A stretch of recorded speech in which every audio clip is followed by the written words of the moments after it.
What's the African country that has achieved so much welfare, offering its citizens the best quality of life, that it's followed by European countries?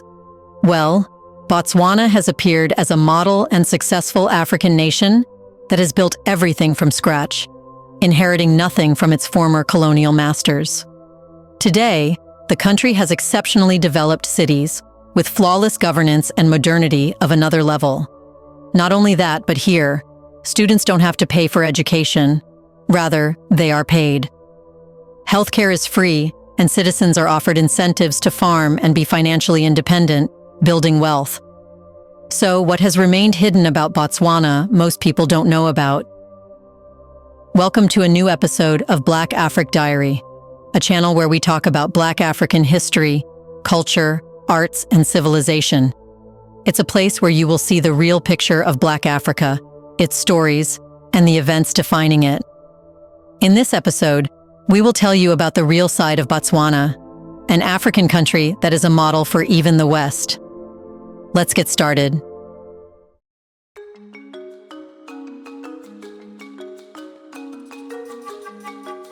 Number 1.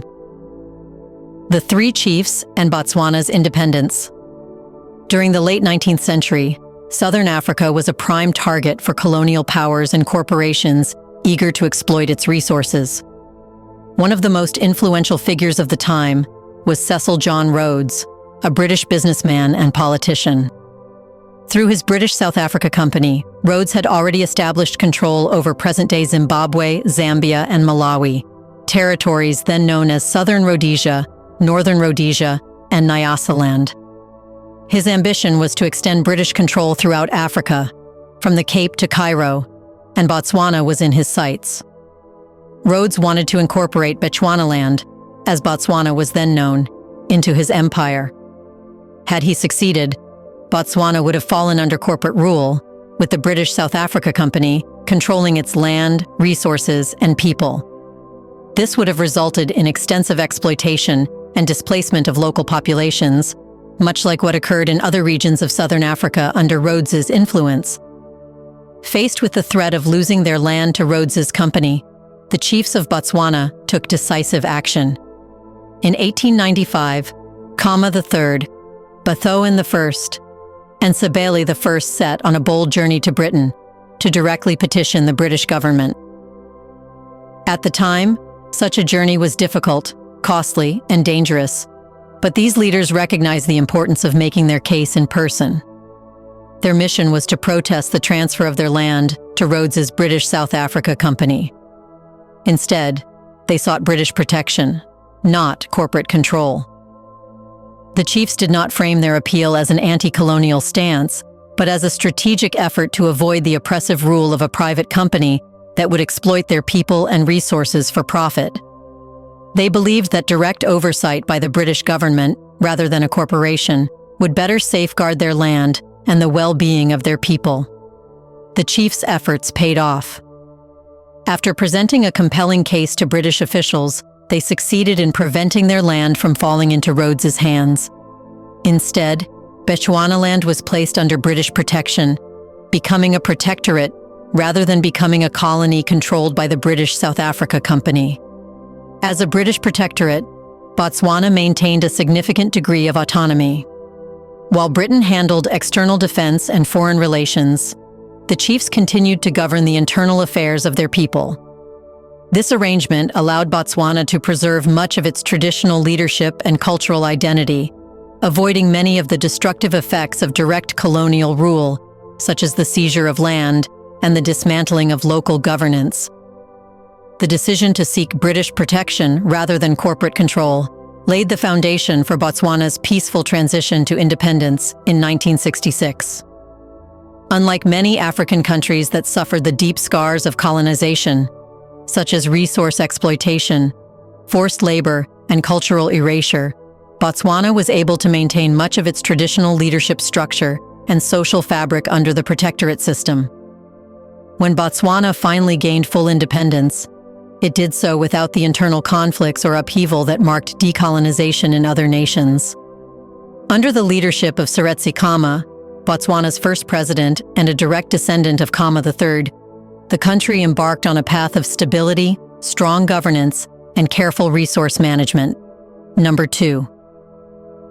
From poverty to a diamond-fueled economy, Botswana's journey to prosperity is a phenomenal example of how effective resource management can shape a nation's future. Interestingly, at independence in 1966, Botswana was one of the poorest nations in the world, lacking both infrastructure and industry. However, the discovery of diamonds in 1967 changed everything. Through a smart partnership between the government and De Beers, Botswana's diamond industry developed in a way that benefited the entire population. However, to this day, African countries are shown to be entangled in a resource curse, where the natural resources cannot be used for the country's own prosperity. That's because those natural resources are sold to the former colonial masters because of the agreements done by force at the time of independence. This strategic approach laid the foundation for sustainable economic growth, making Botswana one of the wealthiest nations in Africa today. It's now classified as an upper-middle income country, thanks to its responsible economic policies and focus on long-term development. Number 3. Free education. Botswana's prosperity isn't just measured in economic terms, it's also seen in its investments in human development. The country has given a flawless educational model, nearly achieving universal access to primary schooling. Botswana's literacy rates are among the highest in Africa, and government scholarships enable students to pursue secondary and tertiary education, both locally and abroad, bringing back skills that further diversify the economy. Interestingly, the government not only pays for tuition, but also provides monthly allowances, book stipends, and other financial support to students. This system is designed to promote academic achievement and ensure that financial barriers do not limit access to education. In simple words, students are paid to study, ensuring Botswana has an educated young generation, which contributes to the country's progress and economic development. For university students, the support goes beyond covering basic needs. Students receive a monthly allowance of about 1,900 pula, or $140, along with book stipends at the start of the academic year.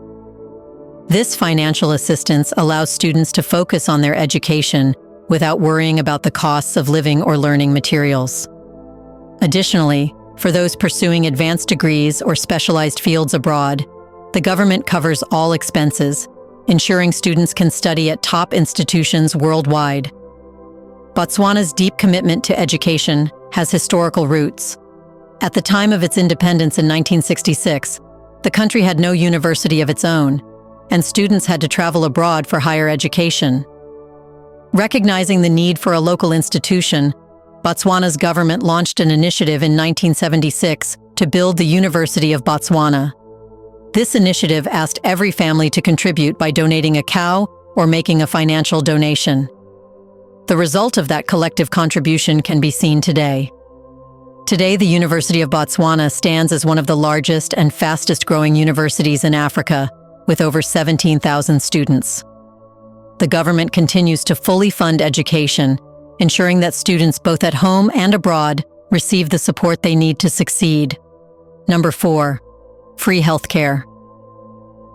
In healthcare, Botswana has been a leader in addressing the HIV and AIDS epidemic, being one of the first African countries to offer free antiretroviral treatment. This initiative drastically reduced AIDS mortality rates and improved life expectancy. Today, Botswana's public healthcare system is accessible across the country, contributing to maternal and child health improvements and better overall well-being for its citizens. Botswana's healthcare system's ability can be measured by the fact that the government owns 98% of medical facilities. In other words, Botswana is a country where healthcare is not a business. It's considered a facility that has to be offered to all citizens free of cost. Botswana's social welfare programs also support the vulnerable, including orphans and the elderly. These programs highlight the country's commitment to inclusive growth, ensuring that even the poorest members of society can access essential services, helping reduce poverty and inequality. Before we continue further, tell us, are you enjoying the video? If yes, please like and share the video and subscribe to our channel to watch more videos on Black Africa. Let's continue now. Number 5. Strong institutions and stable democracy. Until now, the Western media has carried out such extensive propaganda that one believes all African countries are failed states with no institutions and stability. However, countries like Botswana, Rwanda, and South Africa are deliberately not mentioned. One of Botswana's greatest assets is its strong tradition of good governance. Since independence, Botswana has maintained a stable democracy, holding regular elections with peaceful transfers of power. It's often cited as a model for democratic governance in Africa, where free and fair elections ensure that the government remains accountable to its citizens. You should know that Botswana's governance model is built on transparency and a strong rule of law, with anti-corruption measures such as the Protectorate on Corruption and Economic Crime playing a key role in ensuring that public resources are used responsibly. This dedication to good governance has facilitated peace and stability, attracting foreign investment and supporting long-term economic planning. Botswana is also recognized for its business-friendly environment, which has been crucial in driving its economic growth. The government's focus on consultative democracy allows local communities to have a voice in decision-making, particularly in rural areas. This grassroots approach has built trust between citizens and the government, encouraging a shared sense of responsibility for the country's development. Number 6. Infrastructure and sustainability. One of the most visible signs of Botswana's progress is its rapid infrastructure development. At independence, the country had just 12 kilometers of paved roads, and cities like Gaborone and Francistown were little more than settlements. Today, Botswana boasts a modern road network, urban centers, and an expanding central business district in Gaborone. These infrastructure improvements reflect the government's strategic use of diamond revenues to create a modern economy. Furthermore, Botswana believes in sustainable development, and this is evident in its investment in solar-powered streetlights, which are common across cities like Gaborone and Francistown. Furthermore, Botswana has also launched solar farms for clean electricity generation. Silibi Fikwe Solar PV Park can power over 20,000 households, reducing 48,000 tons of carbon dioxide emissions a year. This eco-friendly initiative showcases Botswana's leadership in sustainable development and environmental stewardship. By embracing renewable energy in its growth plans, Botswana sets a strong example for other African countries to follow. Additionally, the country's progress isn't just economic, it's environmental too. Botswana has designated over 38% of its land as national parks and wildlife reserves, making it one of the global leaders in conservation.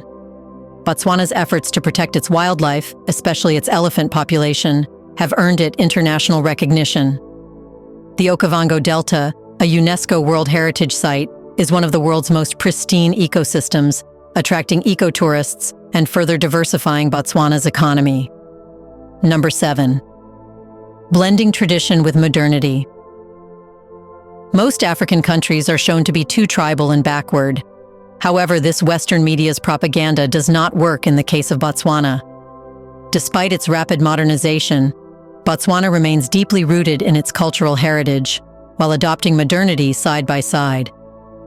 The values of Botho, which emphasize kindness, compassion, and respect, continue to shape how Botswana live and interact in both urban and rural areas. Visitors often experience this warm hospitality firsthand, making Botswana stand out as a welcoming and friendly country. Even with its modern infrastructure, Botswana has preserved its cultural identity.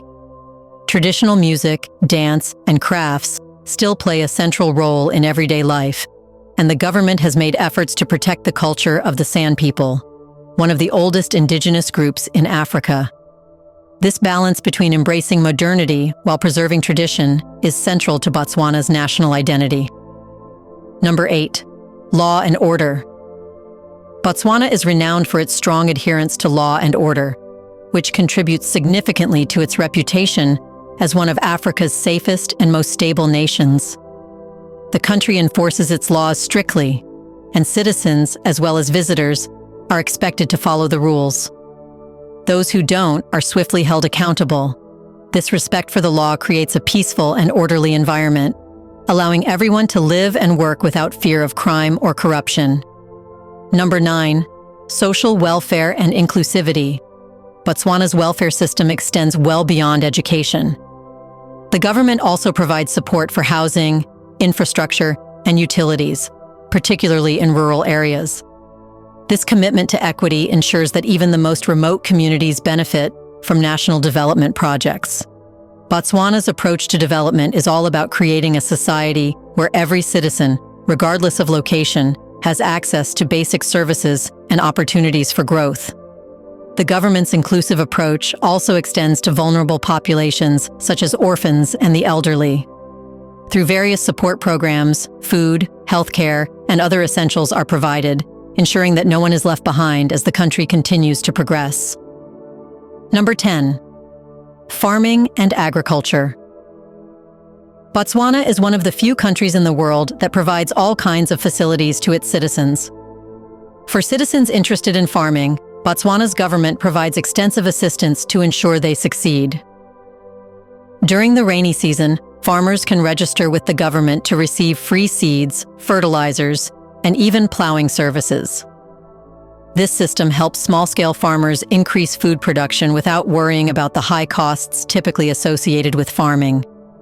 For large-scale farming, a 30% subsidy is offered on the cost of hybrid or open-pollinated varieties of seeds. Farmers are also assisted with a 30% subsidy on the cost of fertilizer. This government support extends to young graduates, giving them the opportunity to start farming immediately after completing their education. Beyond just providing equipment, Botswana also offers training programs to help farmers maximize their yields and adopt sustainable practices. Agriculture plays a crucial role in Botswana's economy, and by empowering citizens to farm, the country is making efforts toward food security and economic stability. What do you think? Are African countries represented as they really are in the media? Or does the media selectively show Africa, portraying it as inferior?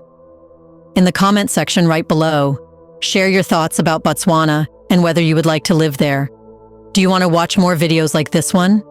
If yes, subscribe to our channel and press the bell icon next to it. We bring videos on Black Africa, its history, rich arts and culture, and things the world should know about. Thanks for watching, and until the next video, stay tuned.